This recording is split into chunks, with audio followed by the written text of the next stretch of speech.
of course, it is impossible for us to ignore the news. And look, I know you knew Whitney. You went to her wedding to Bobby Brown, after all.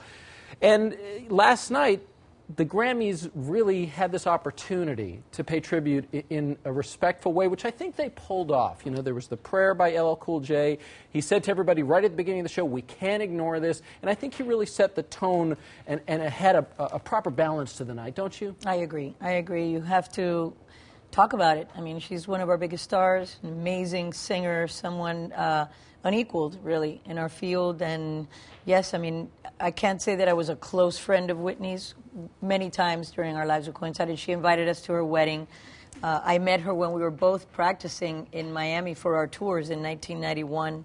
She was always the sweetest, nicest person, very giving and loving. And, of course, you have to send her off. And, I mean, the Grammys was a great place to do it. Sure, and I'm sure you would run into her at the Grammys year after year because you really battled on the charts for many of the same years throughout the 80s and the 90s. Well, I was a fan. I was a huge fan. The first time I heard Whitney, Saving All My Love for You, I was in Japan, and I wore out that CD. I mean, I just was a huge fan, and I thought, oh, my God, what a beautiful voice, how special. And I'm certain it was mutual because, she was a look, both of you became successful because of your voices long before there was ever any computer that was making anybody's voice sound the way they do now. But listen, Gloria, I mean, you do have special insight into what the pressure is like to have so many millions of people watching your every move and really looking for what's next from you.